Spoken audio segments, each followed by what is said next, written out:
მოგესალმებით. თქვენ სტუდიაში ტელედისკუსიას უყურებთ. მე ნინო გელაშვილი ვარ. ტროტუარებზე გაჩერებული მანქანები, შენობები, მოუწესრიგებელი გადასასვლელები და სხვა დაბრკოლებები თბილისსა და საქართველოს სხვა ქალაქებში ფეხით სიარულს არაკომფორტულს ხდის. როგორ უნდა შეიცვალოს არსებული მდგომარეობა, ამის გარკვევას შევეცდებით დღეს ჩვენი გადაცემის სტუმრებთან. წარმოგიდგენთ ჩვენს სტუმრებს: დავით მესხიშვილი, ტრანსპორტისა და გზების ასოციაციის თავმჯდომარე, ხათუნა გვერლისიანი, არასამთავრობო ორგანიზაცია იარე ფეხით პროექტის კოორდინატორი, ეკა ლალიაშვილი, საქართველოს ალიანსი უსაფრთხო გზებისთვის გამგეობის თავმჯდომარე გახლავთ და ქალაქ თბილისის მერიის ტრანსპორტის საქალაქო სამსახურის უფროსის მოადგილე მალხაზ ჭამპურიძე გახლავთ ჩვენი გადაცემის სტუმარი. ძალიან დიდი მადლობა რომ მონაწილეობთ დღეს ჩვენს გადაცემაში. სტუდია რეს არაერთი გადაცემა აქვს ამ თემაზე მომზადებული, მაგრამ ვფიქრობთ რომ ეს პრობლემა კვლავ აქტუალურია და ისე ვეხმიანებით ამ თემას. ვიდრე დავიწყებთ ჩვენს დისკუსიას, შეგვიძლია ვნახოთ რას ფიქრობენ თავად ქვეითები, რა პრობლემებს ასახელებენ, როდესაც ისინი გადაადგილდებიან კონკრეტულად ჩვენს ქალაქში, ქალაქ თბილისში. მოდი ვნახოთ ეს სიუჟეტი და შემდეგ თქვენთან დავიწყებთ დისკუსიას.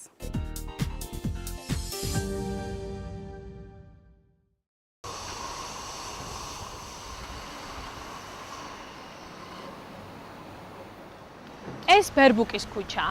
აქ ტროტუარი და საავტომობილო გზა ერთმანეთისგან გამოყოფილი არ არის. თბილისში ხშირად შეხვდებით სიტუაციას, როდესაც ქალაქის რომელიმე ქუჩის ტროტუარზე ფეხით გავლა პრაქტიკულად შეუძლებელია. ტროტუარზე პარკირებული ავტომობილები, ქვეითებისთვის გამოყოფილი გზების არარსებობა, შენობები ფეხით სავალ გზაზე. ეს ყველაფერი ფეხით განსიარულეებს სერიოზულ პრობლემებს უქმნის. ჩვენ დავინტერესდით კონკრეტულად რა პრობლემებს ხვდებიან ქვეითები გადაადგილებისას.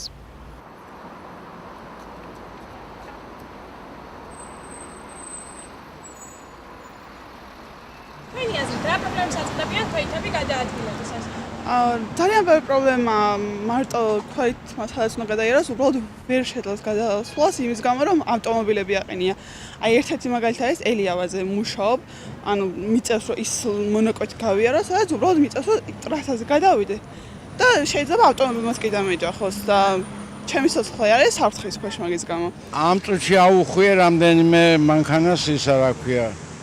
გვერდი იმაზე, ტროტუარზე. არის. მაგრამ მე თვითონ მანქანა მყავს და არ დავდივარ სარგებლობ ძალიან იშვიათად, გაჩერებული მყავს. მე ყოველთვის ვცდილობ, იმიტომ კი არა კარგი ვარ და ძალიან გადასარგებლო. რომ არასოდეს ისე გავაჩერო, არავინ არ შევზღუდო. თქვენი აზრით რა პრობლემებს აწყდებიან ქვეითები გადაადგილებისას? ალბათ უფრო ტრანსპორტის მოძრაობის პრობლემაა ეს ძირითადად. მაინც ზოგადად, გადასასვლელის პრობლემაა ქალაქ თბილისში, დაახლოებით ყველგან თითქმის. ხო, აი ტროტუარები დაწურთულია ძალიან და მანქანები დგას და ძალიან რთულია ეგ საქმე. თქვენი აზრით რა პრობლემებს აწყდებიან ქვეითები გადაადგილებისას? ანუ მანიშნებლებით რო არ არის მინიშნებული, კონკრეტულად სად უნდა გადავიდნენ და სად არა. პრობლემა არის უამრავი, იმიტომ რომ ფაქტიურად არ არსებობს გადაადგილების საშუალება. ჯერ ერთი რომ ყველგან აყენია ავტომობილები, არ არის მოწესრიგებული ეს ვარდიურები, რა ვიცი, აი ძალიან ის არის ჭირს ფეხით სიარული, მით უმეტეს როცა ეტლით ასეინებ ბავშვს მაგალითად. პარკინგი არის ჩემი აზრით ყველაზე მნიშვნელოვანი პრობლემა რა. ყველგან ინვალიდის გადასასვლელზე, რავი, ადამიანები სადაც მოძრაობენ უკვე იქ შედიან და კარგი იქნება თუ რაღაც ბოძებს ჩაამაგრებენ რა, ის აირმის ქუჩაზე აკეთებენ მაგაზე, ყველგან მაგას თუ იზავენ, რომ მანქანები ელემენტარულად არ შემოვიდნენ რა. შინაგან საქმეთა სამინისტროს ოფიციალური მონაცემებით 2015 წლიდან 2016 წლამდე დაღუპულ ქვეითთა რაოდენობა 4%-ით მოიმატა, ხოლო დაშავებულთა რაოდენობამ კი 8%-ით. 2016 წელს საქართველოში 154 ქვეითი დაიღუპა, 2159 კი დაშავდა, ხოლო თბილისში გასულ წელს 59 ქვეითი დაიღუპა, 1410 კი დაშავდა.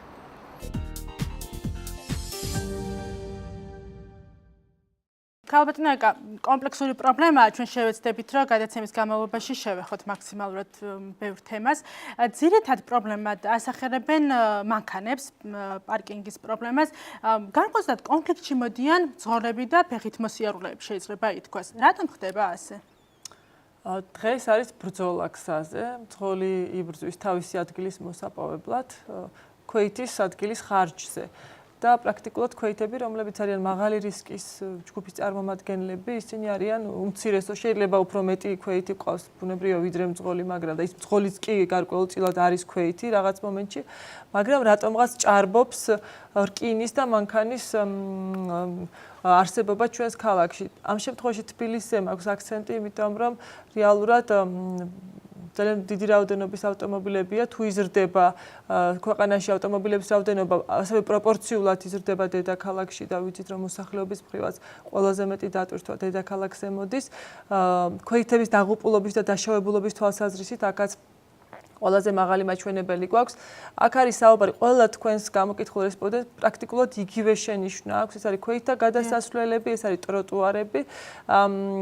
თუმცა რამდენიმე ადგილას ჩვენ ვნახეთ, რომ ზოგიერთი ტროტუარის ბოძებით არის შემოღობილი და ესეც უნდა აღინიშნოს, რომ არის გამოყოფილი გარკვეულ უბნებში ტროტუარები, სადაც უკვე ბოლო თვეების განმავლობაში შეიზღუდა ავტომობილების პარკირება ამ ნაწილში, მაგრამ კვლავ რჩება ჩვენ ასევე ბერბუკის ქუჩა ვნახეთ, ისეთი ქუჩები, სადაც წარმოუდგენელია უბრალოდ ქვეითმა უსაფრთხოდ იაროს და გადაადგილდეს. სადაც არ არის ამ ქუჩაზე ტროტუარი და არ არის. ასევე არის კიდევ თბილისში რამდენიმე ადგილი, ეს შეგვიძლია რომ კიდევ გავიხსენოთ გადაცემის განმავლობაში. არ არის რთული ესეთი ადგილების მოძებნა, უბრალოდ გამოკვეთილად ის ადგილები გვხვდება თვალში, რომელიც შემოღობილია და თავისუფალი არის მანქანებისგან. სამწუხაროდ ეს უფრო გვხვდება თვალში, დანარჩენი თითქოს და ნორმად იქცა ჩვენ და სამწუხაროდ, მაგრამ ვერაფრით შევეგუებით ჩვენ ამ არსებულ ვითარებას და ზუსტად იმიტომ ვარ წარმოდგენილი და ვსაუბრობ რომ მერის წარმომადგენელიც ბრძანდება, ჩვენ გვინდა მუდმივად ვისაუბროთ ამაზე და ვთქვათ რა გეგმები გვაქვს ამ პრობლემის აღმოსაფხვრელად, იმიტომ რომ ვერავითარ შემთხვევაში შევეგუებით ამ არსებულ ვითარებას. ფეხით გადაადგილება არის წლების განმავლობაში პრობლემა და როდესაც პრეტენზია აქვს ხელისუფლებას, რომ ის არის ძლიერი, მან უნდა დაიწყოს ამ პრობლემის მოგვარება. ბატონო დავით, ხშირად ამბობენ ხოლმე, რომ თბილისი არის მორგებული ტრანსპორტზე და თვითონ მძღოლებსაც აქვს ის განცდა, რომ მათ რაღაცნაირად აქვთ უპირატესი მდგომარეობა იმ ადამიანებთან შედარებით, ვინც თუნდაც საზოგადოებრივი ტრანსპორტით სარგებლობენ.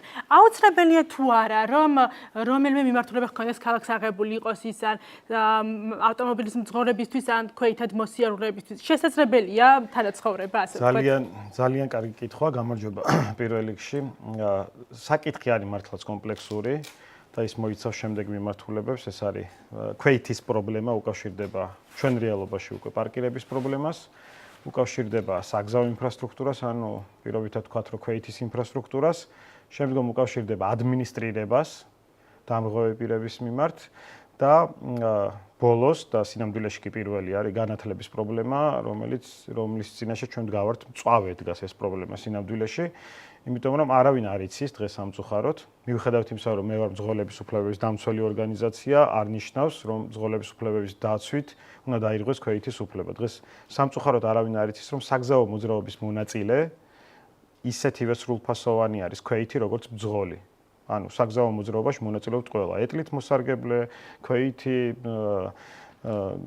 ველოსიპედი თუ ავტომობილი თუ ასე. ჩვენ ხედავთ იმ რეალობას, რომ ავტომობილებმა დაჩაგრეს, მოდით პირდაპირ ვთქვათ, თავისი რაოდენობითაც, სამწუხაროდ ესეც უნდა ვთქვა, თავისი რაღაც მენტალური გამოხტომებითაც ავტომფლობელებმა დაჩაგრეს ქვეითად მოსიარულეები, არ მინდა ამ სიტყვის თქმა, მაგრამ რეალურად ხშირად მინახავს სიტუაცია, როდესაც მძღოლი მიიჩნევს ასე ქვეითად გამლელს, ცოტა არ იყოს დაბალ ღობეთ და არაგდებს მას არაგდებს ადამიანად. თუ მორგებული არის ავტომობილებზე, მართალია ეს არ არის არც სამთავრობის, არც წინამთავრობის, ეს არის 10 წლეულობის პრობლემა, სინამდვილეში მოდის კომუნისტების დროიდან, იმიტომ რომ მაშინ ამ ტექნოლოგიური განვითარებით დაბრუნდახვეული იყო მაშინდელი ხელისუფლება, აი ავტომობილები შემოვიდნენ, აი გზა გაკეთა, ავტომობილმა უნდა გაიქროლოს და ასე შემდეგ. საბოლოოდ ჩვენ მივიღეთ ის, რომ პოლიტიკა აღარ გვაქვს, როგორი გვინდა იყოს ჩვენი ქუჩები და ბოლოს სიტყვით ვიტყვი, რომელი მიმართულებით უნდა წავიდეთ, მე ვფიქრობ, რომ უნდა წავიდეთ საზოგადოებრივი ტრანსპორტის ქალაქი უნდა გავხდეთ და არა ჩვენი საკუთარი ავტომობილების, რაც იმას ნიშნავს, რომ ავტომატურად გადავეწყობით ქვეითების უპირატესობას და ჰაერიც გამოკეთდება და აუცილებლად შევეხებით ამ თემას უფრო ვრცლად ვისაუბრებთ. თქვენს ორგანიზაციას ქალბატონო ხათუნა პირდაპირ მოწოდება ფაქტიურად, ხო? მიარე ფეხით. ვის მოუწოდებთ? ჩვენ რა თქმა უნდა ყველას მოუწოდებთ, რომ მიარონ ფეხით, თუმცა ისიც გვესმის, რომ დღევანდელ პირობებში უბრალოდ სიცოცხლისთვის საშიში შეიძლება იყოს ფეხით სიარული. აქ მეგონი ქალაქზე რა მიდგომა გვაქვს ჩვენ ეს არის ძირითადი პრობლემა. ანუ ჩვენ თბილისი არ არის ადამიანზე მორგებული ქალაქი. თბილისი არ არის მორგებული შეზღუდული შესაძლებლობების მქონე პირებზე. თბილისი არ არის მორგებული მოხუც ადამიანებზე. თბილისი არ არის მორგებული პატარა მცირეწლოვან ბავშვებზე, რომლებსაც ეტლით დაუშვათ მშობელი გადაადგილებს. ქალაქ თბილისის მერია ცუდად არ მიმიღოთ, მაგრამ ქალაქ თბილისის მერიაში შეზღუდული შესაძლებლობების მქონე პირი დღეს ისე ვერ მივა, ის ვერ გამოიყენებს იმ მიწის ზედა გადასასვლელს, ისევე როგორც ვერ მივა მცირეწლოვანი ბავშვის დედა, რომელსაც დაუშვათ ეტლით უნდა რომ მერიამდე მივიდეს.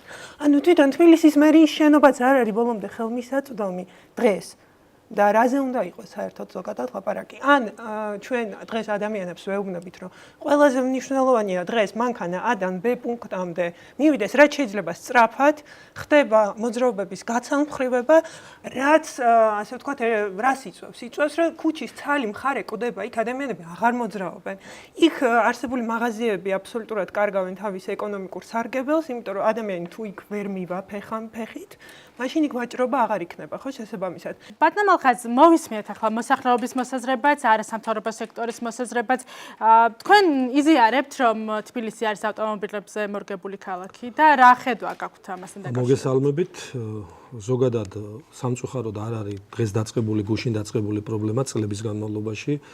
ბატონმა დავითმა სწორად ახსენა, რომ ქალაქი ყოველთვის ერგებოდა ტრანსპორტზე მორგებული იყო, მაგრამ ეს მაგალითად ბოლო პერიოდზე ნამდვილად ვეღარ ვიტყვით, რომ ქალაქს აქცენტი გაკეთებული აქვს იქითკენ, რომ გადავიდეთ ნელ-ნელა გადავერთოთ, რომ ფეხით მოსიარულეზე იყოს ბევრად მორგებული. აქ ბატონმა დავითმა ახსენა და მეც დავეთანხმები და ჩვენც ასე ვმუშაობთ, რომ განვავითაროთ რაც შეიძლება საზოგადოებრივი ტრანსპორტი, რაც თავის მხრივ გამოიწვევს საზოგადოებრივ ტრანსპორტში იმ მომხმარებლების, ანუ იმ ძღოლების გადმოჯდომას, რომლებიც დღეს სარგებლობენ ასე მოჭარბებულად ავტომანქანებით, რაც თავისთავად გამოიწვევს მანქანების რაოდენობის შემცირებას, რომელიც უკვე კარგად აისახება და დადებითად აისახება ფეხით მოსიარულეებზე.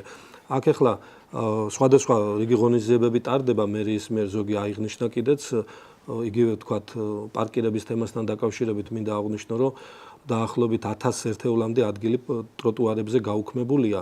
იქიდან გამომდინარე, რომ თავისუფლად შეძლონ მოქალაქეებმა გადაადგილება. კი, კიდე არის დარჩენილი, მაგრამ იქითკენა გვაქვს გეზი აღებული, რომ საერთოდ საბოლოო ჯამში მივიდეთ იქამდე, რომ პარკირება მოისპოს ტროტუარებზე და ფეხით მოსიარულისათვის გახდეს მისი კუთვნილი ტერიტორია. ეს ასეც გაკეთდება, უბრალოდ ერთბაშად ერთი ხელის დასმით ძნელია, მათ ალტერნატივაც უნდა შევთავაზოთ და სწორედ აქეთკენ მიმდინარეობს მუშაობა, სწორედ აქ აიღნიშნა სიუჟეტშიც და მე ქალბატონმა ეკამაც აღნიშნა, ხდება იძულებულები ვართ, რომ ბოძებით გამოვყოთ ტროტუარები სავალი ნაწილიდან, რათა აღარ მოხდეს ამ ტროტუარებზე მიუხედავად იმისა, რომ არ არის კანონით აკრძალულია და სადაც თქვათ პარკირება არ არის დაშვებული, ადიან მანქანები და თავისთავად ზღუდავენ ფეხით მოსიარულეებს. აქ ხდება სწორედ ამ ბოძების დაყენება და ასეც გავაგრძელებთ ამ კუთხით. ფეხით მოსიარულეთა კუთხით კიდე შემიძლია აღვნიშნო, რომ თუმცა რიგ ადგილებში საერთოდ არ არის ბორდიურები და ტროტუარები. ხო, ამ კუთხითაც საკმაოდ სერიოზული სამუშაოა და იქნება განსაკუთრებით სურბანი, სადაც ახლა ჩვენ ვიმყოფებით ალექსიძის ქუჩაზე, ჩვენ გარშემო არის ძალიან კარგი მაგალითი იმისა, თუ როგორ ირღვევა აბსოლუტურად ყველაფერი.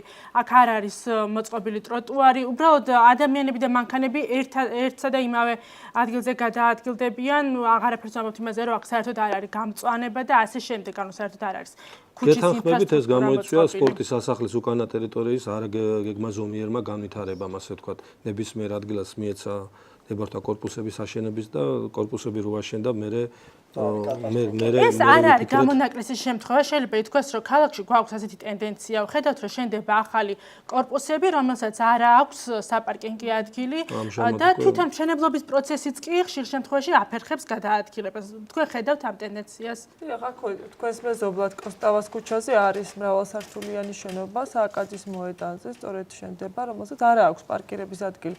უბრალოდ შეგვიძლია წარმოვიდგინოთ, როდესაც მაცხოვრებლები რომ ავტომობილებით იქ მოუწევთ გაჩერება, უბრალოდ წარმოუდგენელია საერთოდ. ჩვენ მეზობლად არის, მაგრამ 20 სართულიანი კორპუსი შენდება, რომელსაც არ აქვს პარკინგის ადგილი, ხო? ეს მანქანები სად უნდა წავიდნენ? ისევ საჯარო სივრცე უნდა დაიკავონ, ხო? სამწუხაროა, ჩვენ დიახ საუბრობთ ისევ და ისევ თქვათ ავტომობილებზე და ამათ პარკირების ადგილებზე და საზოგადოებრივი ტრანსპორტის. იცით რა არის სამწუხარო, რომ ჩვენ უფრო მეტი აქცენტი უნდა გავაკეთოთ საზოგადოებრივი ტრანსპორტის განვითარებაზე. ჩვენთვის არ არის არგუმენტის, რომ ბიუჯეტში თანხა არ იძებნება იმისთვის, რომ კიდე მეტი ავტობუსი იყოს. ვიცით, რომ 153 ლურჯი ავტობუსი შემოვიდა ჩვენს ქალაქში. ჯერჯერობით 40-ია, ხო, როგორც ვიცით, 19-ია. ყველა შემოვიდა, დიახ. უბრალოდ ხაზებზე გავთ ცოტა მოგვიანებით. საინტერესოა ესეც, როდის იგეგმება ამ ახალი ავტობუსების. დავასრულებ აეხავე გეტყვით ამ საკითხსაც, იმიტომ რომ უმნიშვნელოვანესი არის ამაზე გავაკეთოთ აქცენტები და მერიას დიახ მოვთხოვოთ, რომ ბიუჯეტში მომდევნო წლის ბიუჯეტში ჩავადებინოთ ეს მიმართულება, ვიდრე ვთქვათ, როდესაც სიამაყით ვამბობთ, რომ რაღაცა გზები გაფართოვდა და ესტაკადები გაიხსნა და ასე შემდეგ. გვესმის, რომ ესეც არის განვითარების ერთი ეტაპი, მაგრამ მეტი სახსრები გადავიტანოთ ზუსტად იმ პრიორიტეტებზე, რომელიც ადამიანისთვის არის და ესეთი ქალაქისთვის, რომელზეც ჩვენ ვსაუბრობთ არაერთ გადაცემაში. ძალიან დიდი მადლობა. როგორ უნდა განვითარდეს საჯარო ტრანსპორტი? თქვენ გამოვისმენთ და მე საინტერესოა ბატონმა ხალხს ვკითხოთ, როგორ ფიქრობენ მერიაში. იყო მოსაზრება, რომ ავტობუსებს გამოეყოს ცალკე ხაზი, შესაბამისად ივლიან უფრო სწრაფად და გახდება უფრო მოსახერხებელი ავტობუსით მგზავრობა. შესაძლოა სხვა იდეებიც არსებობდეს, თქვენ როგორი ხედვა გაქვთ? როგორ უნდა გახდეს საჯარო ტრანსპორტი უფრო კომფორტული და მისაღები მოქალაქეებს? პირველ რიგში უნდა იყოს უსაფრთხო, მოდი შევთანხმდეთ ამაზე, თავი რომ დავანებოთ კომფორტულ მდგომარეობას. მე ხა ვერ ვიტყვი, ხდება ხოლმე ავტოსაგზაო შემთხვევები საზოგადოებრივ ტრანსპორტთან დაკავშირებით, მე ვერ გეტყვით ხა კონკრეტულად რა არის გამოხდება, თუმცა ის უნდა იყოს უსაფრთხო, შემდგომ ის უნდა იყოს კომფორტული, ხელმისაწვდომი და იცით რა, უნდა იყოს პრესტიჟული იმ ავტობუსით მგზავრობა. როდესაც ხალხი ერთმანეთის კალთაში ზის, ხო, ის არ არის უკვე პრესტიჟული და იქ მხოლოდ იძულების წესით შედიხარ, როდესაც ის არ არის საკმარისი რაოდენობით. ჩვენ ახლა ვხედავთ, რომ შემოდის 153 ავტობუსი, რომელსაც ხარი დაუჭირეთ მაშინას და ახლაც როგორ შეიძლება ხარი არ დაუჭირო ესეთ რამეს, მაგრამ მიმაჩნია, რომ ყოველწლიურად უნდა იქნეს იგივე რაოდენობა შეძენილი ავტობუსების დაახლოებით 5 წლის განმავლობაში. იმიტომ რომ ის ავტობუსები რაც არის გვაკლდება ეხლა ეს გვემატება, მაგრამ ის გვაკლდება შესაბამისად ჯამში არ იზრდება ამ ავტობუსების რაოდენობა სამწუხაროდ. იმიტომ რომ დაბერდა ის ავტობუსები, თავის რესურსი ამოწურეს და მე ასევე ესეთი სერიოზული რჩევაც და რეკომენდაციაც მექნება, რომ ღირს უკვე ფიქრი იმაზე და დიდი თანხის მოძიება რა დაახლოებით 100 მილიონი ევრო ჯდება ეს პილოტურად რო გაკეთდეს რამოდენიმე რაიონში ტრამვაიზე დავიწყოთ ნელ-ნელა ფიქრი, იმიტომ რომ ეს არის სწრაფი, სუფთა, იაფი სატრანსპორტო საშუალება და მაგალითად იგივე იქ სადაც მეტრო არ არის, იყოს ტრამვაი, იქ სადაც მეტროს გაგრძელება შეიძლება იყოს ტრამვაი და ასე შემდეგ. საზოგადოებრივი ტრანსპორტი ამ შემთხვევაში, როდესაც ის ლამაზი იქნება, პრესტიჟული იქნება, სუფთა იქნება, მიმზიდველიც გახდება ყოველ შემთხვევაში 20 წელზე უფრო ასაკოვან ავტომობილზე და $1000 რომ ღირს და ყოველდღე რო $500 ახარჯავ რემონტში. ძღოლებიც გადაინაცვლება და აუცილებლად. ჩვენ ავტომობილის ქონა მარტო ბოდიშით ჟარგონს ვიხმარ, ტრიპაჩობისთვის არსებობს ძვირიანი ავტომობილი, მაგრამ $1000-იანი ავტომობილით არავინ არ ტრიპაჩობს მერწმუნეთ, მით უმეტეს თუ არის 25 წლის და ასეთი არის 400,000-ზე მეტი ავტომობილი. მე პირდაპირ გეუბნებით, რომ მთელ ქვეყანაში თუ განვითარდება საზოგადოებრივი ტრანსპორტი, დაახლოებით ეს 400,000 ადამიანი გადმოჯდება კომფორტულ 5 ვარსკვლავიან თუ 6 ვარსკვლავიან საზოგადოებრივ ტრანსპორტში. შეიძლება ითქვას გარკვეულწილად მენტალიტეტის პრობლემაც მართლაც გვაქვს, იმიტომ რომ ჩვენს ქალაქში, ქვეყანაში ზოგადად პრესტიჟულად ითვლება მანქანა, რომელიც მაქსიმალურად დიდია, თუმცა ევროპის ქვეყნებში ჩვენ ვხედავთ, რომ ასეთი დიდი ავტომობილებით არ გადაადგილდებიან. გეთახმებით, ამას თავის მიზეზი აქვს, აქ უნდა იყოს საგადასახადო სისტემა შესაბამისი, გეხვეწებით ეს ძალიან მნიშვნელოვანია და მომთავრებელო მე თვითონ საგადასახადო სისტემა, როცა ყავს დიდი ავტომობილი და იკავებ ორი ადგილს პარკირების უნდა იხდიდე მეც, როცა გარემოს უფრო მეტად აბინძურებ იმ ძრავის მოცულობის გამო უნდა იხდიდე ორჯერ მეც მისი ქონის გამო და მე ვნახოთ ეხლა რამდენს ეყოლებ დარჩებათ მარტო ვისაც ნადირობა სურს და თაში სიარული და ასე შემდეგ. ეხლა ამიტომ რომ ეს არის მიზეზები და კიდევ ერთი რომ ავტოსაგზაო შემთხვევები ისეთი რაოდენობით არის რომ ყველა ფიქრობს რომ თუ თავის მეუღლეს მაგალითად ძირითადად ქალბატონები მომრავლდა ხო ჯიპებზე ეგრეთ წოდებულზე თუ უყიდეს ის უფრო დაცული იქნება. ეს არის ზრუნვა, დღეს ჩვენ რეალობაში ასე არის. ტრიპაჩობასთან ერთად და უფრო მეტად ეს უკვე არის ზრუნვა უსაფრთხოების, იმიტომ რომ 10,000-მდე ტრამვირებული ადამიანი ყავს ყოველ წელს, ხო? ასე რომ ეს ბევრი კომპლექსური პრობლემაა. კაპიტან ხათნო, ცოტა ხნის წინ იყო იდეა, რომ თბილისში გარკვეული მონაკვეთები გამხდარიყო ფასიანი მცხოვრებისთვის და ეს პრაქტიკა პრინციპში არსებობს ამერიკის და ევროპის ქვეყნებში. თქვენ რას ფიქრობთ ამ იდეაზე?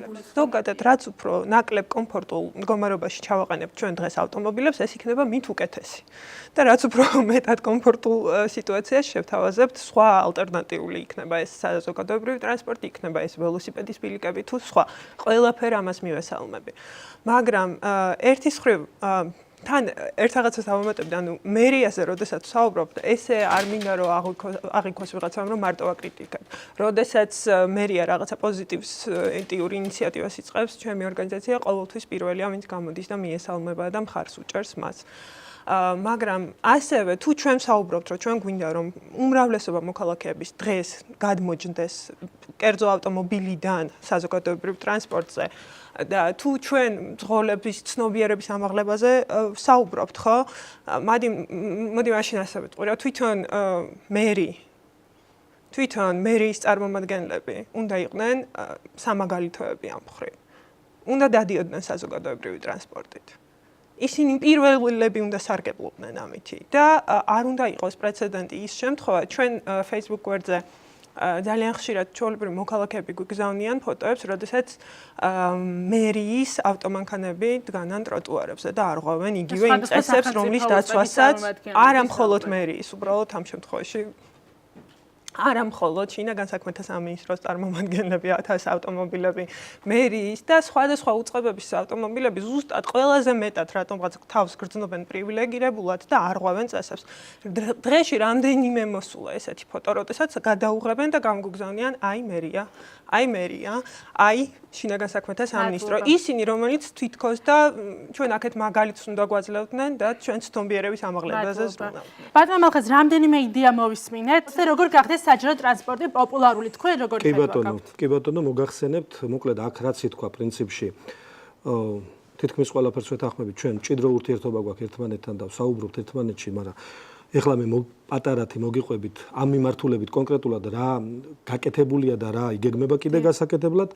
აქ ნახსენები იქნა ეგრეთ წოდებული ავტობუსის ზოლები სპეციალური, დიახ, ავტობუსის ზოლები უნდა გაკეთდეს ქალაქში და ჩვენ ეხლა უახლოეს დღეებში მივიღებთ ესეთი ცნობილი საკონსულტაციო კომპანია მოდ მაკდონალდი, აზიის განვითარების ბანკის დაკვეთით და მათი დაფინანსებით ბიუჯეტიდან არც ერთ თეთრი რვა წასულა ისე ტექნიკურ ეკონომიკურ კვლევას დაგვისრულებენ დიდი დიღმიდან აღმაშენებლის მოედნის მიმართულებით სპეციალური საავტობუსო ზოლის გამოყოფის თაობაზე და შემდგომში ბუნებრივია განხორციელდება ამ მიმართულებით საავტობუსო ზოლის მოწყობა.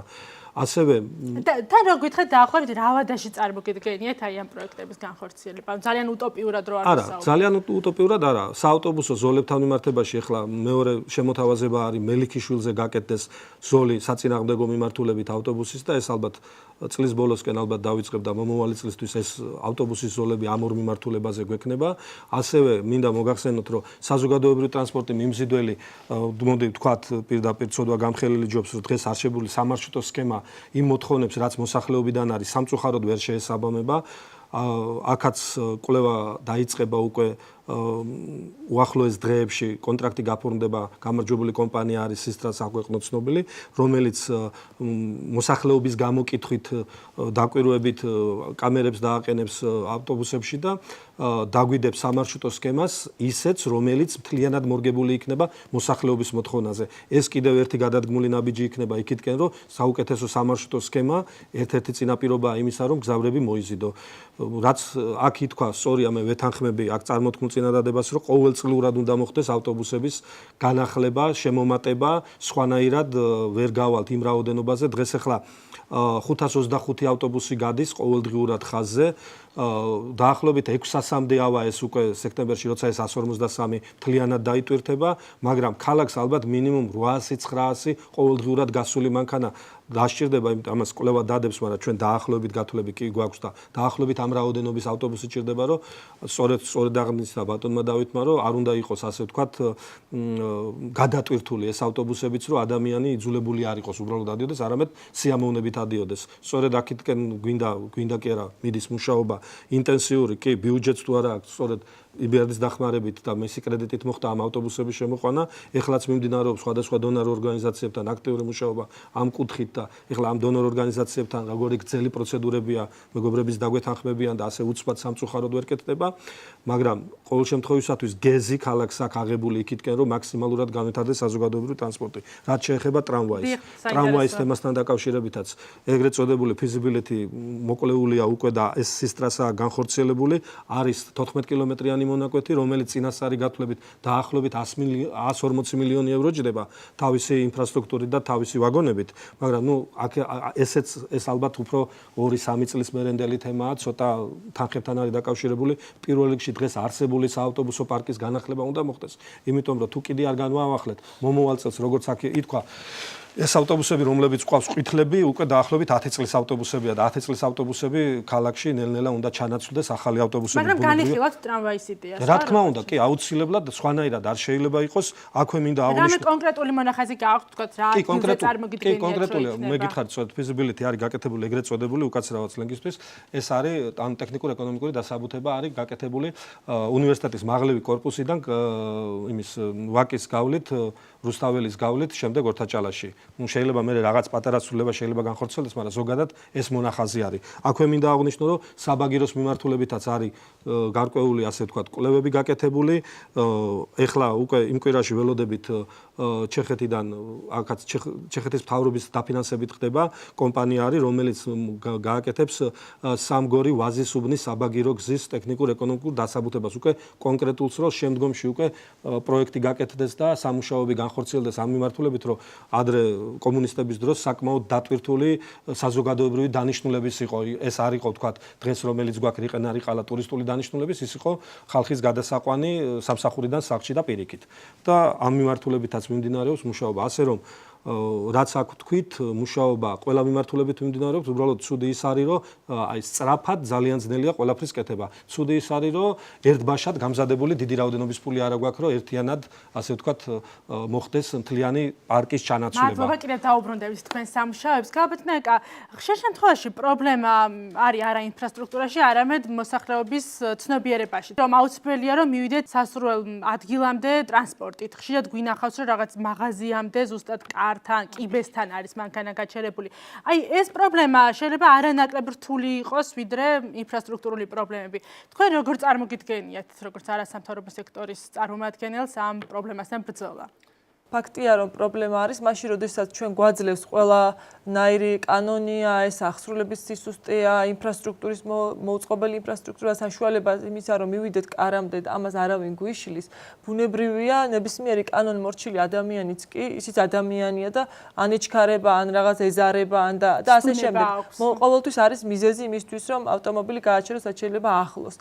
ამას სჭირდება ცნობიერება ერთია, მაგრამ ცნობიერების პარალელურად სჭირდება კაცრი ხელი, ასევე ხელისუფალისგან და აღსრულება, დაჯარიმება, ტყუილა არ არის მოგონილი ეს სისტემები, ხო? თუ არა და მაშინ სხვა ქვეყნებში არ იქნებოდა, ისინი ჩვენარი ადამიანები არიან და მათაც საიდანღაც დაიწყეს, მაგრამ ის კანონი ზუსტად რომელიც იქ არსებობს, რომელსაც უპირობოდ ყველა ცალსაღად ემხრობა და იწყება თითოეული მოქალაქისგან ამის დაცვა, ზუსტად იმიტომ მიიღეს ისეთი სახელმწიფო და ისეთი ქვეყნები, რომლისკენაც ჩვენ მივისწრაფვით და ხვალ გვინდა გავხდეთ მათი ოჯახის წევრი.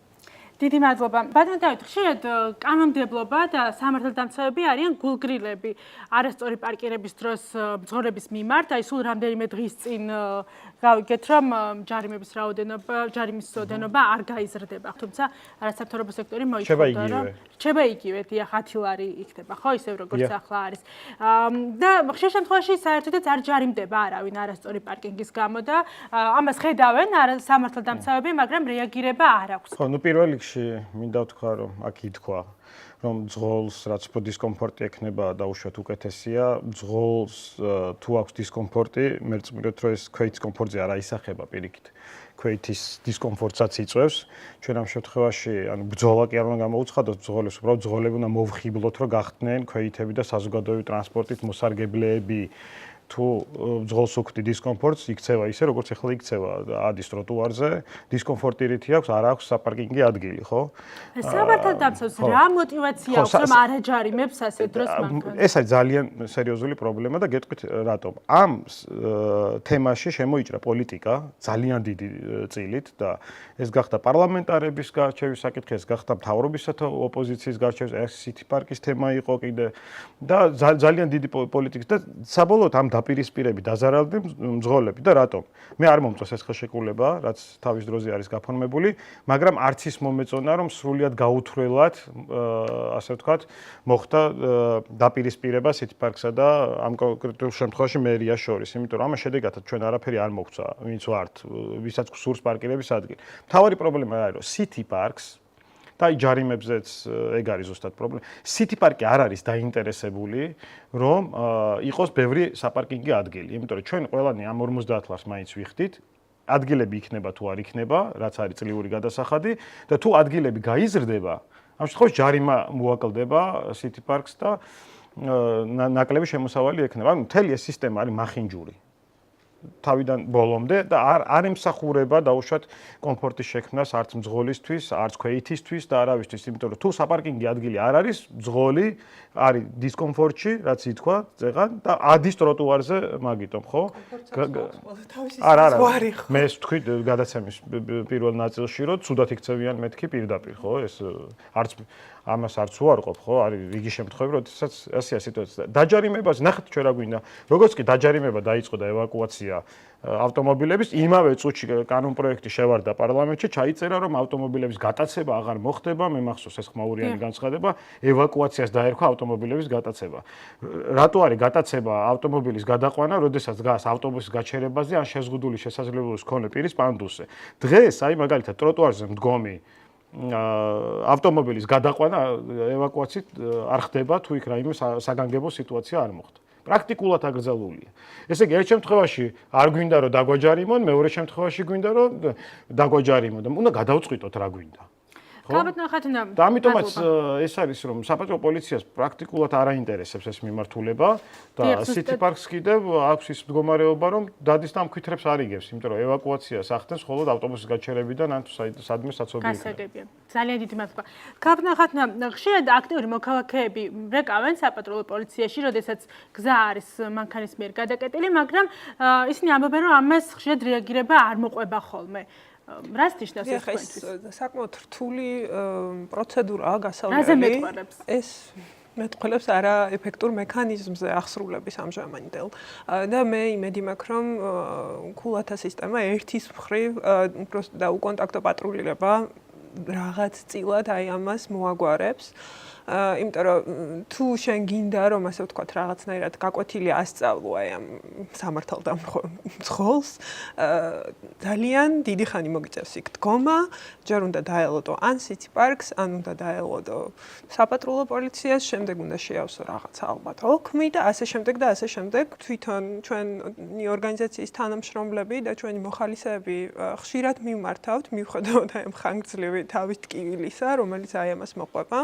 რა თქმა უნდა თავდაპირველად ჯერ უბრალოდ თუ მძღოლი იქვეა მივდივართ და ვთხოვთ რომ ეს არის ქვეითების სივრცე და გაიყვანეთ ავტომანქანა და ნუ თუ არ არის მძღოლი, სხვა შემთხვევაში უკვე ვიძახებთ შესაბამის სამსახურებს. მაგრამ ერთს ვიტყოდი კიდე აი ავტობუსების და საზოგადოებრივი ტრანსპორტის დამატება ძალიან კარგია, მაგრამ იქამდე მისასვლელიც უნდა იყოს, ხო? ფიზიკურად მე თუ ვერ მივედი ავტობუსების გაჩერებამდე, მე თუ იქ დამხვდა უამრავი სამშენებლო ბიზნესით ჩაკეტილი ტროტუარი, ავტომანქანის დაბლოკილი ტროტუარი უფრო ეკარგება ამ ყველაფერს ის ეფექტი რაც შეიძლება გქონდეს. გავახსენებთ საუბარს იქამდე პარკინგის თემა რომ ამოვწურათ ბატონო მალხაც. ჩვენთან თითქმის არ გვხვდება პარკინგები, რომელიც არის მოწყობილი შენობაში, არის მრავალსართულიანი. თუმცა ეს იგეგმებოდა რამდენიმე თვის წინ გაჟღერდა იდეა ამასთან დაკავშირებით. რა ეტაპზეა სამუშაოები და რეალურად მივიღებს თუ არა თბილისში რამდენიმე სართულიან საპარკინგი ადგილს? მოგახსენებთ პარკინგთან მიმართებაში რაც ტროტუარებს შეეხება ამაზე მოგახსენეთ რომ გაუქმდა და შემდგომშიც იგეგმება გაუქმება რაც შეეხება მრავალსართულიან პარკინგებს მოხდა ადგილების შესწავლა მანქანების ნაკადებიდან გამომდინარე შერჩეული არის ახლა სამწუხაროდ ზეპირად არ მახსოვს 10 ადგილი არის შერჩეული რომელზეც მომავალში დაგეგმილი არის მრავალსართულიანი პარკინგები მიწისქვეშა და მიწისზედა პარკინგების აშენება ეხლა მიმდინარეობს საკონკურსო პირობებზე მუშაობა და ალბათ შემოდგომისთვის გამოცხადება აღნიშნული კონკურსი იმ პირობით რომ იქ აშენდება მრავალსართულიანი მიწისქვეშა და მიწისზედა საპარკინგო ადგილები. აქ მინდა პატარად შევეხოთ ცნობიერების ამაღლებაზე იყოს ეგან საუბარი და აქ მყოფი მეგობრები საქმის ყურში არიან ზოგადად და შარშანაც ქონდა მერიას ესეთი პროგრამა ცნობიერების ამაღლების კუთხით მოძრაობის უსაფრთხოებასთან დაკავშირებით იგივე ქვეითებთან მიმართებაში იყო საკმაოდ აქტიურად ჩატარდა შარშან ნოემბერ-დეკემბერში წელსაც ანალოგიური პროექტი ექნება მერიას და უკვე გამოაცხადეთ და მივიღებთ სხვადასხვა ორგანიზაციები მიიღებენ მონაწილეობას და საკმაოდ აქტიურად ხდებოდა მისი გაშუქება და მე ვფიქრობ გარკვეულ ეფექტს იძლევა მაგალითად გარეთ ჩატარებული აქციები მე მგონი თქვენც დამეთანხმებით იყო ესეთი თემა და ისევ გავაგრძელებთ წელსაც გვაქვს მომავალ წელსაც გაგრძელდება და ცნობიერების ამაღლება ერთ-ერთი უმნიშვნელოვანესი საკითხია იმიტომ რომ არც ერთი მძღოლი არ ვატარ ისევ პარკინგის თემას მივიდა დაუბრუნდე მაგალითად ერთ-ერთი ადგილად იყო დასახელებული ყოფილი კოლმეურნეობის მოედნის მიმდებარე ტერიტორია, არ ვიცი რამდენად სწორია ეს მედიაში გავრცელებული ინფორმაცია. რაიმე კონკრეტულ ხო ვერ ვეტყვით მაყურებას დაახლოებით, როდის აპირებთ, რამდენი იქნება, აი როგორია თუნდაც ამ ეტაპზე თქვენი ამ ეტაპისათვის როგორც მოგახსენეთ არის 10 ლოკაცია, სამწუხაროდ ვერ ვიხსენებ კოლმეურნეობის მოედანი იყო თუ არა ამ 10 ლოკაციაში, ეს იქნება ყველასთვის ცნობილი და დაახლოებით შემოდგომისთვის საკონკურსო პირობებზე მიმდინარეობს მუშაობა აქ და ბუნებრივია მე აგვისტოს თუ ისეთი პერიოდია, როდესაც ყველა შეებულებაშია გასული და მე არ ვამბობ მერის თანამშრომლებზე, არამედ იმ დაინტერესებულ პირებზე, ვთქვათ, ბიზნესმენებზე, რომლებიც მონაწილეობას მიიღებენ ამ კონკურსში და აქედან გამომდინარე, ამის გამოცხადება დაგეგმილია შემოდგომისთვის. ვისი წინადადებაც უკეთესი იქნება, მას გადაეცემა ის ადგილი და იმ ადგილზე იქნება აშენებული მრავალსართულიანი საპარკინგო ტერიტორია. ძალიან მოკლედ ეს თემა ამოვწევთ. დღესაც შეიძლება 20-30% განთავისუფლება პარკირების ადგილების და რა იგულისხმება. უკანონოდ შემოღობილი არის დღეს კერძოდ იურიდიული პირების მიერ ჯაჭვებით, რკინის კონსტრუქციებით, ასფალტში ჩადუღებული ბეტონით და ასე შემდეგ. დგას მიკროავტობუსების ბოლო გაჩერებები თუ შუა გაჩერებები, ტაქსების გაჩერებები, პლუს აქ ჩვენ ხვდებით ავტომობილებს, რომლებიც გასაყიდად ტოვებენ ადამიანები და აწერენ და საერთოდ არ გადაადგილდებიან. მე ვფიქრობ ეს მერიამ სხვადასხვა სამსახურის კომპეტენცია ეს თავისთავად ცხადია. იგივე ზედამხედველობის სამსახურმა არ უნდა მიცეს უფლება, რომ ვიღაცამ ასფალტი გახვიტოს და რკინის კონსტრუქცია დაარჩოს იმ ადგილზე, რომელიც არის თითოეული ჩვენთაგან დაახლოებით 20-25% თუ ამ პრობლემას მოაგვარებს პარკირების ადგილები დაუბრუნდება ჩვენ მძღოლებს ყველა სარგებლობაში. ქალბატონო ეკა, ჩვენ ასევე ხშირად ვხედავთ არა მარტო თბილისში, საქართველოს სხვა ქალაქებში, ბათუმში არის ეს პრობლემა აქტუალური, რომ ღია კაფეები მიკავებს ტროტუარის ადგილს. ვინ არის აქ დამნაშავე და ამ პრობლემას როგორ უნდა მივხედოთ?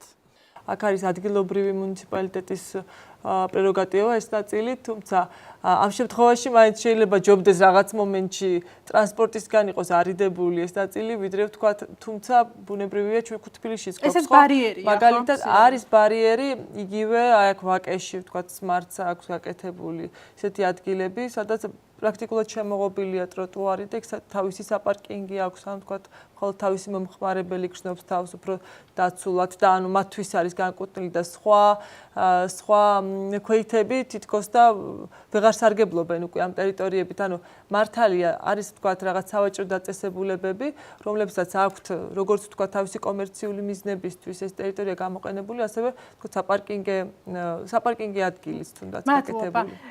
მხოლოდ კაფეები არა, აგერ ისევ ჩვენს უბანს რომ დაუბრუნდეთ სპორტის სასახლის წინ ჩვენ ვხედავთ რომ ჩაიდგა პატარ-პატარა შენობები, რომელიც არაკომფორტულს ხდის ქალაქში გადაადგილებას. ესეც შეიძლება ტენდენციის გაგრძელება, რომ ზოგადად ტროტუარები არ არის დაფიქსირებული. ეკას პასუხს თუ შეიძლება, ანუ ამ შემთხვევაში მერის დადებით ინიციატივას, პოზიტიური ინიციატივას მინდა შევეხო, სწორედ რამდენიმე თვის წინ მერიამ წამოიწყო ესეთი ინიციატივა და ასე ვთქვათ, ის უკანონოდ საფეხმავლო ქუჩები, სადაც არის და სადაც იყო გარე კაფეები განთავსებული, მათ რაღაცა ვადები მისცა გარკვეული, რომ აეღოთ. იცი რა, ისე არ გამიგოთ, რომ მაგიდის დადგმის წინააღმდეგი ვარ ქუჩაში. რა თქმა უნდა, შეიძლება და პირიქით ეს უფრო აცოცხლებს ქუჩას და უფრო მეტი ადამიანი დადის. მაგრამ არ აქ ნუ შარდენზე რო ჩახვიდეთ, ეს არ არის მაგიდები, ეს არის უკვე აივნები მოშენებული იქ რაღაცა ფარდულები აქ მიდგმული ამას და მე მგონი მაგიდის დადგმა არ უნდა აუგრძელოთ, იმიტომ რომ რაც უფრო ცოცხალია და სასიამოვნოა ქუჩა, მით უფრო მეტი ადამიანი გაივლის მასზე. ანუ თუ არაფერი არ ხდება იქ, ძალიან ცოტა ადამიანი მოძლევობს ზოგადად. ეს მიღებული, ანუ მაგიდის აკრძალვაზე არ არის ლაპარაკი. აქ არის რაღაცა მინიმალური სტანდარტის დაცვაზე, რომ ორმა ადამიანმა მაინც გვერდ თავისუფლად გაიაროს. იმ ხელა სივრცე მაინც დაუტოვოს საფეხმავლო ქუჩაზე ადამიანს და იმედი მაქვს, რომ მერია ბოლომდე მიიყვანს აი ამ თავის წამოწყებას და ქუჩაში ხშირად ხედავთ, რომ მაგალითად ბუჩქები ისევ ჩვენ ტერიტორიას უბრუნდები, როგორც გადაცემის დასაწყისში აღნიშნე, ჩვენი მიმდებარე ტერიტორია არის მართლშესანიშნავი მაგალითი იმისა, როგორ ირღვევა ყველაფერი აბსოლუტურად და იგივე სპორტის სასახლის მიმდებარე ტერიტორიაზე ხედავთ, რომ სკვერით ბუჩქები არის გადმოსული ტროტუარზე ისე, რომ ტროტუარი არის ჩაკეტილი და გარდა ამისა, რუსთაველზე გამრავლებით შევიან, რომ ისე ირწყვება სცენარეები, რომ ქვეითად მოსიარულეები სველდებიან. ესეც შეიძლება იმას ნიშნავს, რომ ფეხით სიარული არ არის წასახალისებელი და არ გვაღელვებს ადამიანი რამდენად კომფორტულად გაივლის ქუჩაში. ხო, მე ამას უფრო ხედავ სტრუქტურულ პრობლემებში, მენეჯმენტის პრობლემებში ვხედავ, ის რომ კაფე კარგია, თავისთავად ცხადია, მაგიდაც კარგია და ასე შემდეგ.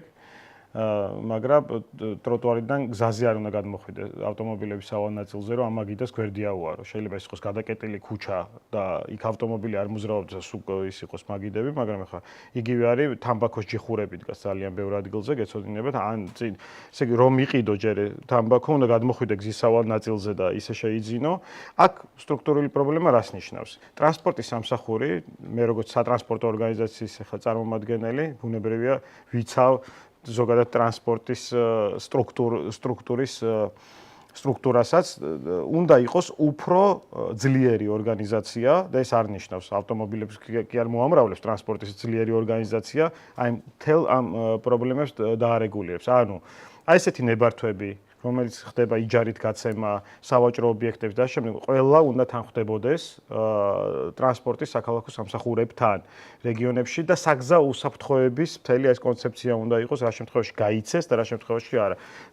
გვეშინია ხოლმე ზაფხულის, რომელიც ძალიან მიყვარს გაზაფხულის, იმიტომ რომ რო აყვავდება ეს ხეები, ფარავს ამ საგზაო ნიშნებს, ფარავს შუქნიშანს და ტრანსპორტის სამსახური დღეს თვითონ ვერ ახერხებს რომ გაწმინდოს და მოაშოროს ახლა მწვანე ნარგავების წინააღმდეგ კი არა, უბრალოდ გაწმინდოს, რომ საგზაო ნიშანი გამოჩნდეს და შუქნიშანი. მინდა რომ გაძლიერდეს ეს სამსახური, რომელსაც ფუნქციები ჩემი აზრით დღეს შეკვეცილი აქვს. ძალიან დიდი მადლობა გადასასვლელების თემას მინდა რომ შევეხოთ. ჩვენ სიუჟეტშიც იყო კადრი, როდესაც ზებრა იყო ისეთ ადგილას განთავსებული, რომ იმ ზებრით უბრალოდ შეუძლებელია სარგებლობა, იმიტომ რომ მართლა რომ გადახვიდე იმ ზებრაზე, წინ ბანერი დგას და იმას დაეჯახები, ხო? რატო გვხდება ესეთი შემთხვევები, თუ შეგიძლიათ რომ თქვენს კომპეტენციაში რამდენად შედის, რომ გვიპასუხოთ ამასთან დაკავშირებით, გადასასვლელების მოწესრიგება რამდენად არის თქვენთვის ახლა პრიორიტეტული ამ ეტაპზე? ზოგადად, როგორც წეგან მოგახსენეთ, ფეხით მოსიარულეთა კარგად მოძრაობა პრიორიტეტულია და ბუნებრივია. ერთ-ერთი პრიორიტეტია ჩვენთვის ამ გადასასვლელების მოწყობა და ისეთ გადმოწყობა, რომ პრობლემა არ შეექმნას არავის გადასვლაზე.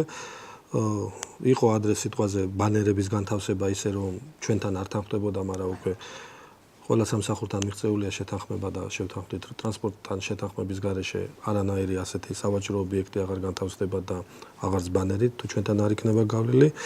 ასევე ვთქვათ, მინდა აღვნიშნო, არ შეიძლება გამოვტოვოთ, რომ წელს მაგალითად 22 შუქნიშანს ვამონტაჟებ და 22-დან 9 არის ფეხით მოსიარულეთათვის განკუთვნილი.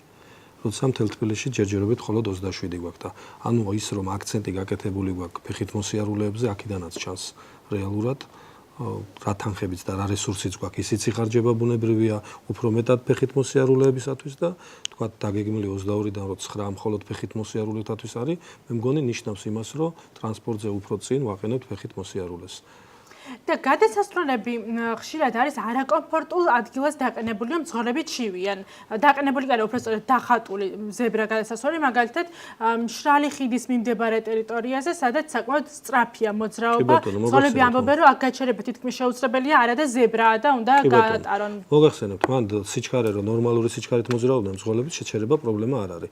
ამჟამად მან ზუსტად შუქნიშანს ვაყენებ და მე მგონი შუქნიშანი გააჩერებს მძღოლებს მე. ადრე იყო ტენდენცია, რომ ხიდები შენდებოდა.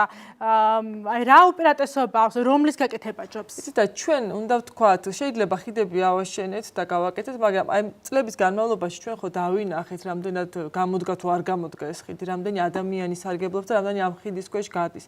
და ვფიქრობ, უპირატესობა მაინც ზებრა გადასასვლელებს აქვს, გამომდინარე, თუნდაც ავიღოთ მერის თავად შენობა, ყველა ადამიანი 10-დან 8 გადადის პირდაპირ ჭრის ქუჩას. ამ შემთხვევაში ხიდით სარგებლობს ძალიან ცოტა და საბოლოოდ უნდა მივიდეთ ხო იმ გადაწყვეტილებებამდე, რომ შევაფასოთ რა მდგომარეობა, რას უფრო მეტი გამოყენება აქვს და რას ითხოვს ხალხი, გადავიდეთ იმ ტიპის გადასასვლელზე. ამ შემთხვევაში არის ზებრა ალტერნატივო, იმიტომ რომ ვერ ადიან ამ ხიდებზე და დავასრულოთ, აი ვთქვათ, იმაზე საუბარი, რომ ხიდებზე უნდა ავიდეს, ვერ ადიან ფიზიკურად და ეს უნდა ვთქვათ დანამდვილებით. თქვენც ასე ფიქრობთ, ბატონო დავით?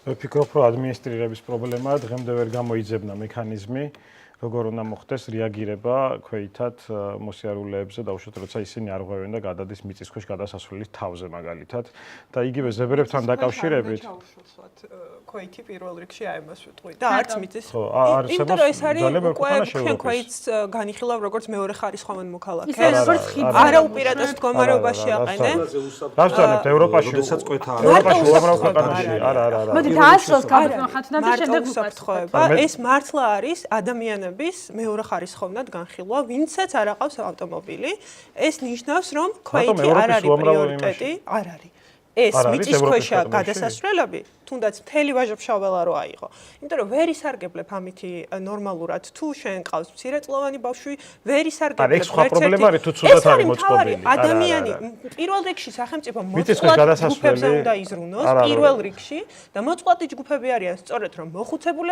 ადამიანები, რომლებსაც უჭირთ აი ამ კიბეებით სარგებლობა არიან დედები და მამები, რომლებსაც ეწლით გადაყავთ ბავშვები და მე ვთქვი რომ ისეთი უნდა იყოს მიწისქვეშ გადასასვლელი რომ ვერ გადაიყვანო ბავშვები, სადმე ვთქვი იმას. იცით რა, ამხელა ინფრასტრუქტურის და ამხელა ხარჯების გაწევა, აი ამ მიწისზედა და მიწისქვეშა გადასასვლელებზე. თუნდაც ლიფტები. მე მგონია რომ უბრალო შუქნიშნის და ზებრის დაყენება ჩემი ნათქვამის და საერთოდ არ მithქვამს ის, რაზეც ახლა საუბრობ. იმიტომ რომ მიწისქვეშ გადასასვლელები რომელიც არის დავხუროთ ყოველ შემთხვევაში და რუსთაველზე ყველგან ზებრა გავაკეთოთ? კი ბატონო. არა, მაშინ თქვენ იმიტომ რომ ჩვენთვის სწრაფი გადაადგილება კი არ უნდა იყოს თავარი. ჩვენთვის საერთოდ ვერ გადაადგილდებით თუ საგზაო მოძრაობაში ავტომობილების ნაკადებმა საერთოდ ვეღარ გაიარა. ვეღარც ქვეითად გადახვალთ და ვეღარც ავტომობილით ვერ გაივლით. ამიტომ აქ მთელი სქემა არის. თქვენ მარტო ქვეითიდან უყურებთ. საერთოდ არ უნდა დადიოდნენ, იქ მაცხოვრებლებს გავდა ავტომობილებით ადამიანები. რუსთაველზე რომელიც თქვენ ახსენეთ. ნუ ეხა სამმავლო საკითხები არის, რომელიც არავინ არ იცის როგორ მოეწყობა. ეს არ წყდება ეს რომ მოდით ეხა ხვალ ზებრა აქ გავაკეთოთ, ის გადავკეტოთ, ეხა ეს ავტომობილები იქ ჩავკეტოთ. სად რომელ ქალაქში, ევროპის რომელ ქალაქში გინახავთ მიწისქვეშა გადასასვლელი აი ესე? არა მაქვს აღმოსავლეთ ევროპაზე ლაპარაკი, მე მაქვს ცოტა უფრო ისეთ დასავლეთის მართლა ევროპის ევროპულ ქალაქებზე. აღმოსავლეთ ევროპა რა? აღმოსავლეთ ევროპა მაინც გავლენას განიცდიდა. მე არ მithქვამს რომ მიწისქვეშ გადასასვლელები ავაშენოთ თქო, ხო? სადმე ვთქვი იმას? მე ვთქვი რომ სადაც არის. თქვენ ხიდების აშენება. არა, მე ვამბობ რომ რუსთაველის გამზიზე მიწისქვეშ გადასასვლელის თავზე რო გადადის ქვეითი, ის უნდა დააჯარიმო. მორჩა და დამთავრდა. აქ მეორე ვარიანტი არ არის. და გადაყავს ბავშვი ზუსტად, თქვენ რაც ვცანეთ, მიწისქვეშ გადასასვლელის თავზე, რომელსაც წირავს სასიკვდილოდ ისე რომ არც ესმის რომ თვითონ შეიძლება გაიქცეს და ბავშვი ვერ გაიქცეს იქ. რას ვძანეთ ახლა? გესმის თუ ვერ გავიგე, მე ხო არ მithქვამს რომ მიწისქვეშ გადასასვლელი კარგია თქო, ხალხო რა გჭირთ, სადმე ვთქვი? ქვეითების დაჯარიმებას არ ვეწინააღმდეგები აბსოლუტურად. მე მოდი ერთი და იგივე რაღაცას ვამბობ უბრალოდ სხვადასხვა გადმოსახედიდან, იმაში, რაც არ მithქვამს და გეუბნებით რომ მიწისქვეშ გადასასვლელები კი არა ავაშენოთ სხვაგან თქო. რაც არის მოვაწესრიგოთ ისეთ დონეზე, რომ მოხდეს ქვეითის გადაყვანაც უმტკივნეულოდ ბავშვისაც შეზღუდული შესაძლებლობებით. იმიტომ რომ ზებრას იმიტომ რომ ზებრას ყველგან ვერ გავაკეთებთ, ამის ნათელი მაგალითი ბევრგან გვაქვს. ის რომ 4 ზოლიან მოძრაობაში უშუქნიშნო ზებრა არის, ევროკავშირის ქვეყნებში აღარ კეთდება. ჩვენ შეიძლება ვითხოვდეთ ზებრას, მაგრამ ვერ ხერხდებოდეს იმ კონკრეტულ ქუჩაზე აი ამ ზებრის გაკეთება. იმიტომ რომ როდესაც ერთი ავტომობილი უთმობს გზას ქვეით, მეორე ვერ ხედავს ამას. ან მაშინ ყველგან უნდა იყოს შუქნიშანი. ამას სჭირდება ძალიან დიდი საექსპერტო გათვლა, სად შეიძლება ზებრა იყოს უსაფრთხო და სად შეიძლება ის იყოს კომფორტული ქვეითისთვისაც, იმიტომ რომ მე ვიცი დედაქალაქში რამოდენიმე ზებრა, სადაც არის სასიკვდილო ნომერი, იქ გადასვლა ჩვეულებრივ უნდა შეასრულოს სასიკვდილო ნომერი. ამიტომ ყველაფერს ის აქვს რა. მე ხა მიწისქვე გადასასვლელზე იმიტომ ვამბობ, რომ გული მწყდება, რომ ისეთივე მოუწესრიგებელია, როგორც სულ იყო. არის სუნი, არის გაუმართავი, არის დისკომფორტი შიგნით. მაგას გმირთა მოედნის მიწისქვეშა გადასასვლელი, რომელიც კარგია. მე ვთქვი, რომ მოსაწესრიგებელია. და რამდენჯერ მოწესრიგდა და ხელახლა არსებობს იმ ხიდების ასე ვთქვათ პრაქტიკა ისეთი, რომ შეიძლება ლიფტის დამონტაჟება, სადაც შეზღუდული შესაძლებლობის მქონე პირი შედის ლიფტში და გადადის, ხო? ეხლა თქვენ ბზარეს მიწისქვეშ რო ჩადის შეურაცხყოფა არისო. ხიდზე რო ადის, მაშინ ეგეთ შეურაცხყოფა არის და საერთოდ მაშინ სახში კიბეზე არ უნდა ავიდეთ მაშინ და ნუ ეს არა ის რა. სახლის სხვა რაღაცაა და საზოგადოებრივი სივრცე ცოტა სხვა ჩემთვის თავარია იყოს დაცული უსაფრთხოება ქვეითის, გესმით?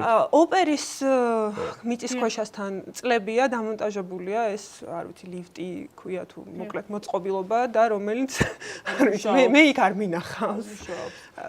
და აზრი ამის ეს არის კიდე დამატებით ხარჯები, უაზროდ გაწეული ხარჯები, იგივე უაზროდ გაწეული ხარჯებია ალბათ ყოველწლიურად ამ მიწისქვეშა გადასასვლელების ხელახალი რემონტი, შეღება, მოწესრიგება, ვიდეო კამერებიც დაამონტაჟეს და მაინც არაფერი არ მუშაობს ამ მიწისქვეშა გადასასვლელებში. ჩვენ ვართ გარდამავალ ეტაპზე და ეპოქაში და ზუსტად შესწავლა, ანალიზი და შემდეგ დასკვნების გამოტანა, ეს არის მნიშვნელოვანი ჩვენთვის, რასაც არ ვიცი რამდენად ვაკეთებთ ის სამსახურები, ვინც უნდა გავაკეთოთ.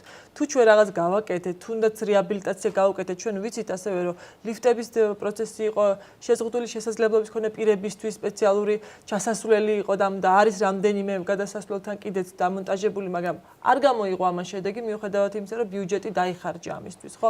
მაშინ უნდა გადავდგათ შემდეგი ნაბიჯი და ვთქვათ, ვერ იმუშავა მიწისქვეშა, ვერ მოვაწყოთ ეს კომფორტულად, უკვე წლები ამაზე ვსაუბრობ და შემდეგ რას ვაკეთებთ? აი ამაზე აქ უნდა დავივიწყოთ ჩვენ ნებისმიერი ის ქუჩა, რომელიც ადრე ვფიქრობდით, რომ იყო ან მაგისტრალური, ან ხელი შეხება არ შეიძლებოდა, ან ზებრის დახაზვა არ შეიძლებოდა. დათომ სწორად თქვა, უნდა შევისწავლოთ ჩვენ ეს კონკრეტული ლოკაციები და ადგილები და ვთქვათ, ის რაც იყო 5 წლის წინ, შეიძლება ამ ქუჩამ სულ სხვა დატვირთვა მიიღო 5 წლის შემდეგ. მეტი მშენებლობა, მეტი მოსახლეობა, მეტი ქვეითისთვის ეს არის მოთხოვნა არის, რომ გადაადგილდეს. ხო, ამიტომ აი აქეთ უნდა წავიდეთ, რომ დღეს რა არის მოთხოვნა და როგორ ვუპასუხოთ ჩვენ ამ მოთხოვნებს.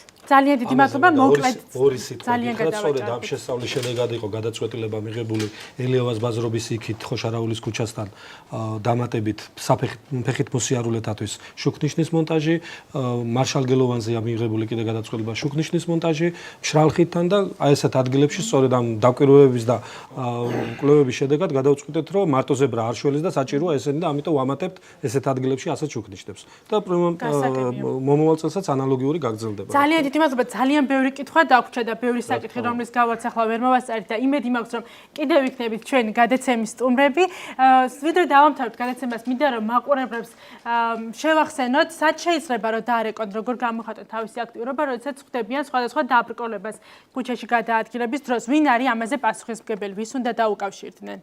ცხელი ხაზი ხომ არ არსებობს რაიმე, სადაც დარეკავენ? ცხელი ხაზი, მერის ცხელი ხაზი არის 72-22 და მე თვითონ მერის ცხელი ხაზი იქიდან გამომდინარე კონკრეტულ რა დაბრკოლებას აქვს ადგილი, გადაამისამართებს ან ჩვენ სამსახურში, ან სხვა სამსახურში.